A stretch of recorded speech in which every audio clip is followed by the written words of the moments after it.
नमस्कार। आप देख रहे खबरों की दीवार से जीवाल में हूं मनीष जायसवाल। इस वक्त मौजूद हूं बिलासपुर में। जैसा कि आपको मालूम है कि अभी गर्मी की छुट्टियां बस 3-4 दिनों में शुरू होने वाली है। स्कूल बंद, शिक्षकों का काम बंद, लगभग इधर शिक्षकों के मूल्यांकन से लेके छात्रों के जो परीक्षा फल बनाने का काम चल रहा है। इस बीच एक खबर आई कि 1 मई से लेकर 15 जून तक समर क्लास चलेगी। अब ये समर क्लास चलेगी, आदेश आ गया और उस आदेश में स्पष्ट लिखा है कि यह स्वैच्छिक रहेगा। लेकिन अब तक का जो ट्रेंड रहा है, स्कूल शिक्षा विभाग कोई भी नीतियाँ बनाता है, कोई भी कार्यक्रम बनाता है तो उन कार्यक्रमों को स्वैच्छिक ही करता है। ये अनिवार्य कार्यक्रम भी ऐसे रहते हैं, लेकिन ये जो कार्यक्रम है स्वैच्छिक है। लेकिन ये स्वैच्छिक कार्यक्रम है कब जाकर ऐच्छिक हो जाते हैं। और ऐच्छिक की वजह ये होती है कि विभाग के अधिकारी रायपुर में कोई प्रयोग सोचते हैं और प्रयोग को अलीजमा पहनाते हैं, और जब वो जिला स्तर पर जाता है तो जिले के जो शिक्षा अधिकारी रहते हैं वो भी अपना प्रयोग करते हैं, वो भी श्रेय लेते हैं, वो भी उसमें अपना एक पॉइंट जोड़ते हैं। फिर ब्लॉक आता है, ब्लॉक में भी ऐसा ही होता है, ब्लॉक के अधिकारी भी उसमें अपना कलम चलाते हैं। और फिर जब उस संस्था प्रमुख तक बात आती है, संकुल तक बात आती है, तो फिर वहाँ पर भी कलम कहीं न कहीं चल दी जाती है। उस स्वैच्छिक आदेश कब ऐच्छिक आदेश बन जाता है, और ये ऐच्छिक आदेश जो रहता है कहीं न कहीं सरकार के लिए भी मुसीबत भरा रहता है। शिक्षकों को साल में सिर्फ 10 दिन का अर्जित अवकाश मिलता है, जबकि बाकी के जो कर्मचारी रहते संवर्ग है उनको साल में 30 दिन का अर्जित अवकाश मिलता है। उसका नकदीकरण भी होता है। वो लगभग साल के 240 दिन का, जब रिटायर शिक्षक होता है 240 दिन का अर्जित अवकाश मिलता है। चूँकि ये शिक्षक संवर्ग है, इनको शनिवार की छुट्टी नहीं मिलती, इसलिए इनको गर्मी की छुट्टियां दी जाती है, लगभग 45 दिन को, जो स्कूल शिक्षा विभाग के शैक्षणिक कैलेंडर में रहता है। अब इससे कई समस्याएं सामने आ रही हैं कि मान लो ये 1/3 के हिसाब से अर्जित अवकाश, अगर ये 45 दिन काम करते हैं, ये समर कैंप का आयोजन करते हैं, तब भी इनके खाते में 15 दिन का अवकाश जुड़ जाएगा। लेकिन उसकी सीमा सिर्फ 240 दिन की है, इनके सेवा काल के दौरान की। और एक प्रकार से अधिकांश कर्मचारियों का ये 240 दिन हो नहीं पाता है, लेकिन जिनका हो जाता है उसकी वजह से कहीं न कहीं वो जो देनदारी रहती है वो तत्कालीन सरकार रहती है, जब रिटायर होता है तब उसके खाते में आता है। अब 1,80,000 90,000 शिक्षक अगर समर कैंप में स्वैच्छिक होते होते ऐच्छिक में आ जाए, तो जब ये रिटायर होंगे तब वो उस समय की सरकार होगी, उस पर एकाएक वित्तीय भार भी आ जाएगा, ये 15 दिन का। इन्हीं सब विषय को लेकर बात करते हैं। ये मेरे बगल में जो शिक्षक नेता बैठे हैं, छत्तीसगढ़ प्रदेश तृतीय वर्ग कर्मचारी संघ के शिक्षक नेता भी हैं, और मेरे बगल में बैठे हैं शिक्षक नेता आलोक पांडे, टीचर एसोसिएशन के महत्वपूर्ण पदाधिकारी है। इनसे चर्चा करते हैं। आप दोनों का सर स्वागत है। सर, ये जो अभी आदेश निकाला है, इसको लेकर आप लोगों के बीच में क्या चर्चाएं हो रही है? समर कैंप का आयोजन पूर्व वर्ष में भी हुआ था जी, लेकिन छत्तीसगढ़ शासन या पूर्ववर्ती सरकार जो भी रही है, या मध्य प्रदेश के समय में भी, भीषण गर्मी को देखते हुए छोटे बच्चों को गर्मी की छुट्टी दी जाती है। पहले 1 मई से 30 जून छुट्टियां 2 महीने की होती थी जी। उसको धीरे से शासन कटौती करके 1 मई से 15 जून तक के ग्रीष्मावकाश घोषित करती है। वर्तमान में भीषण गर्मी को देखते हुए छत्तीसगढ़ शासन ने अभी वर्तमान में 25 अप्रैल से 15 जून तक के बच्चों के लिए अवकाश घोषित कर दिए हैं, जबकि शिक्षक और बच्चों दोनों के लिए 1 मई से 15 जून तक के अवकाश घोषित पूर्व से है। अब वर्तमान में समर कैंप का आयोजन किए जाने का जो निर्णय है शासन का, उस पर निश्चित तौर पे आयोजन पिछले बार भी हुआ, और बच्चों में जो प्रतिभाएं होती है, नृत्य का, भाषण का और अन्य गतिविधियों को कराने का, तो ये संस्थाओं में हम कराते हैं।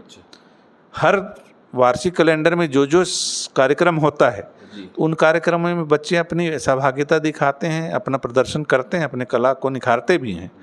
और गर्मी को देखते हुए वर्तमान में जो बातें कही जा रही है, समर कैंप का आयोजन किया जाए, और ये स्वैच्छिक है, और शाला प्रबंध समिति और पालक समिति से उसका प्रस्ताव में अनुमोदन उपरांत ही उस कार्यक्रम का आयोजन किया जाए और 7:30 से 9:30।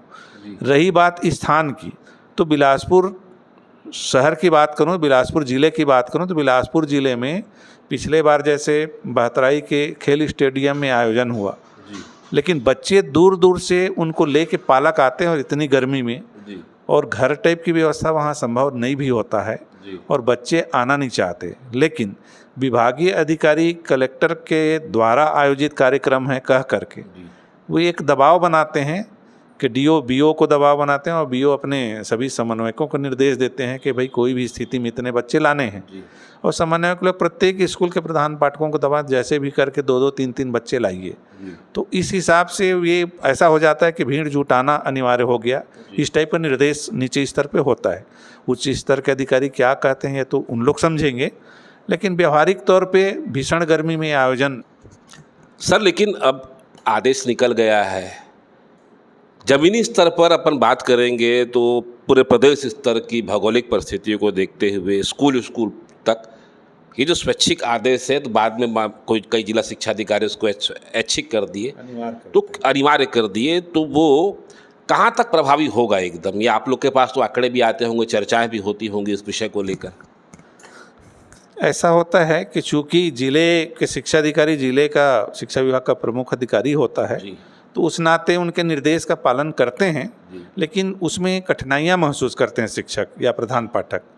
और उन परिस्थितियों में निश्चित तौर पे अधिकारी को, अपने उच्च अधिकारी को इस बात से अवगत कराना चाहिए कि जो ज़मीनी स्तर पर जो समस्याएं होती है, बच्चे आना नहीं चाहते, छोटे बच्चों को पहुंचाने में दिक्कत होती है, कभी किसी का स्वास्थ्य खराब हो गया, तो उस स्थिति में प्रधान पाठक को उनके घर तक छोड़ने जाना पड़ता है। एक जिम्मेदारी तय हो जाती है कि उनको घर तक छोड़ना है। तो इन परिस्थितियों में क्या होता है, पालक नाराज होते हैं शिक्षकों के लिए, विभागीय अधिकारी उस बात को नहीं समझते हैं उतना ज़्यादा। हाँ, चूँकि उसी की जगह में, उसी गांव में रहना है, उसी वार्ड में रहना है, तो ऐसी परिस्थितियों में इस बात को ध्यान में रख करके ना विभागीय अधिकारी को चाहिए कि प्राथमिक स्तर के जो बच्चे हैं उनके लिए खास करके ग्रीष्मावकाश में ना करके उसको उसके पहले या तो कर ले, जैसे परीक्षा खत्म होती है तो उस समय मॉर्निंग में कर ले, स्कूल स्तर पे संकुल स्तर कर ले, तो वो ज़्यादा बेहतर होगा। जैसे अभी का जो टाइम था, अभी भी गुजरा है, तो परीक्षा पढ़ाई नहीं हो रही थी, कई लोग के पास किताब कापियाँ नहीं थी, सिर्फ स्कूल आ रहे थे, तो उस समय एक्टिविटी कर सकते थे। हाँ, परीक्षा जैसे संपादित होती है तो पढ़ाई तो बंद हो जाती है,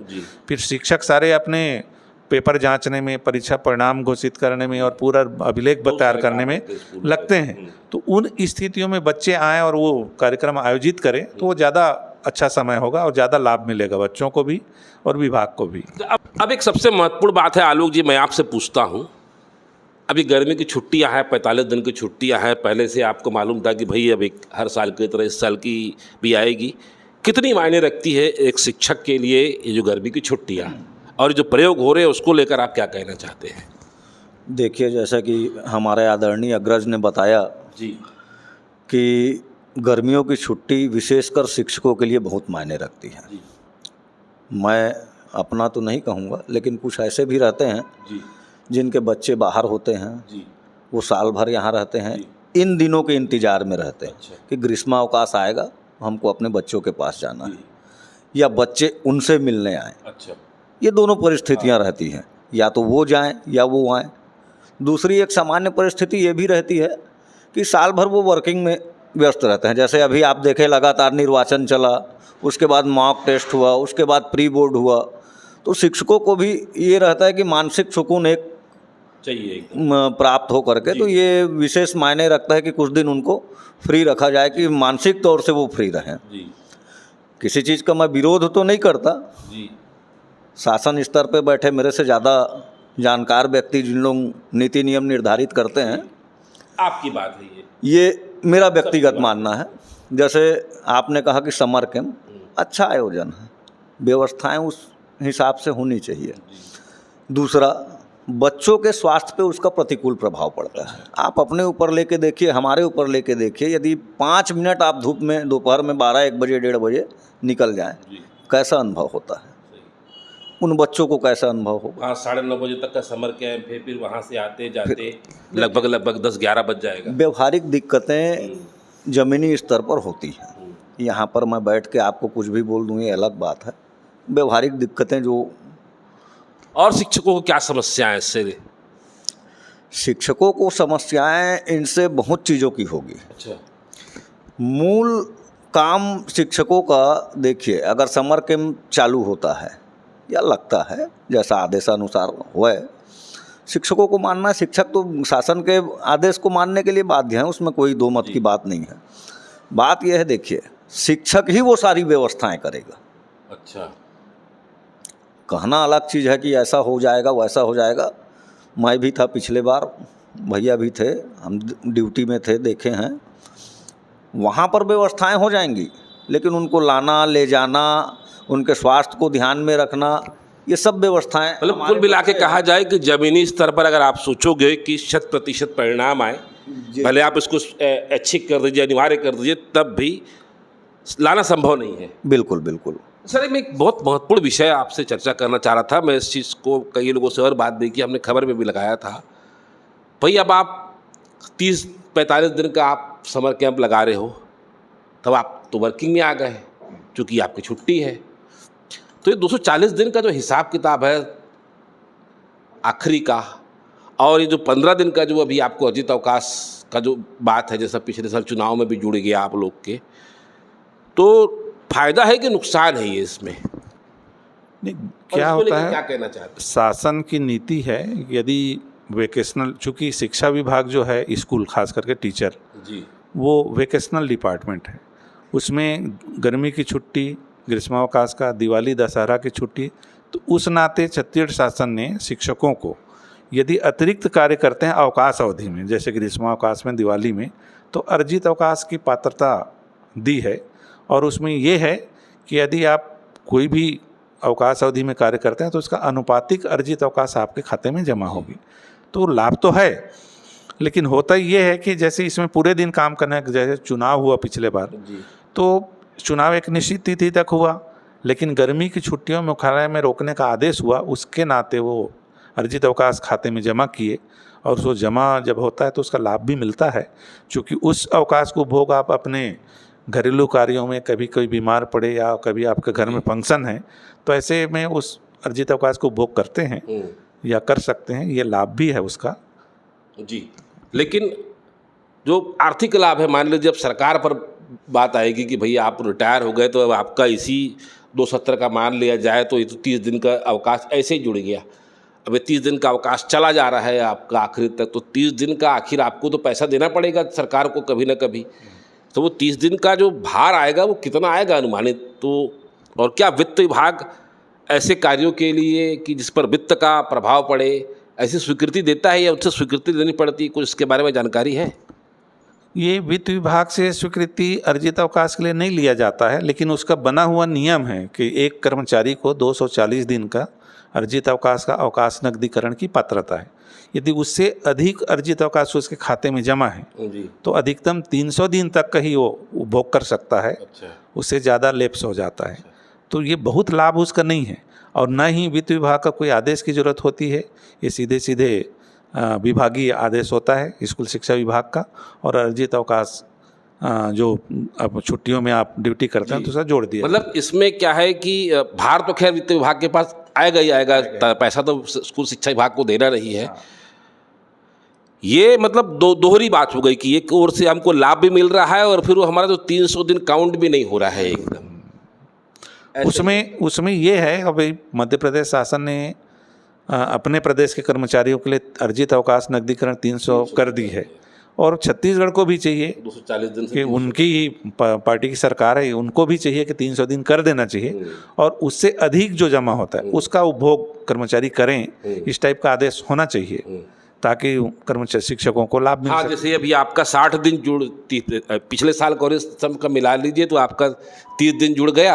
अब आप उसका उपयोग कर लो भाई, 300 दिन के बाद आ रहा है। लैप्स होने वाला जो हिसाब किताब है वो उससे कहीं ना कहीं दोहरा मार हो रहा है आप लोग को। हाँ, उसको लैप्स ना हो, ये भी शासन से एक आदेश हो, चाहे उसका उपभोग कर ले कर्मचारी। सेवा तो की है। हाँ, सेवा तो किया है भाई, छुट्टियों में उन्होंने काम किया और शासकीय कार्य ही किया, इसलिए उनको लाभ उसका मिलना चाहिए।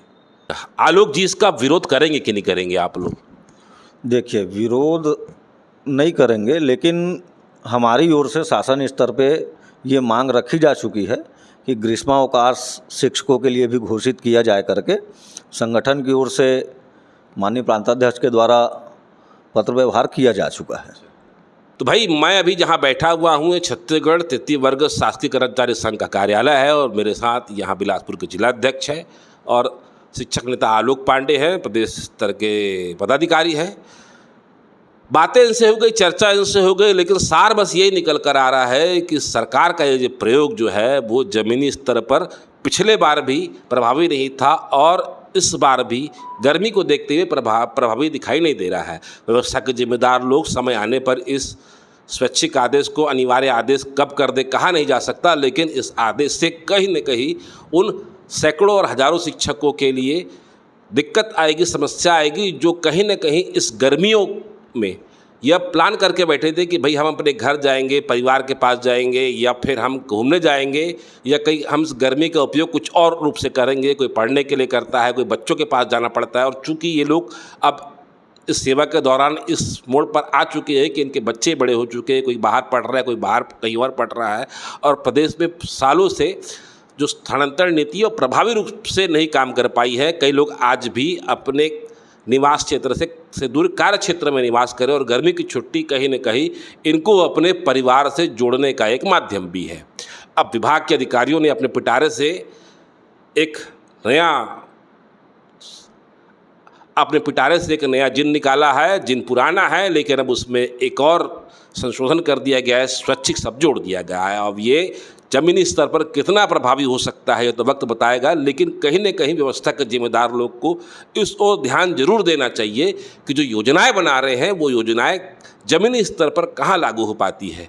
कागजों में योजनाएं अच्छी लगती है लेकिन व्यवहारिक योजनाएं हो तो उसका लाभ सबको मिले और योजनाएं ऐसी हो कि उस योजनाओं से किसी का नुकसान न हो, जैसा कि इन शिक्षकों की गर्मी से अब नुकसान होता हुआ दिखाई दे रहा है। फिलहाल आज बस इतना ही। अगर आपको हमारी खबर अच्छी लगे तो लाइक, सब्सक्राइब, शेयर जरूर करें। सीजीवाल से मनीष जसवाल की रिपोर्ट। धन्यवाद।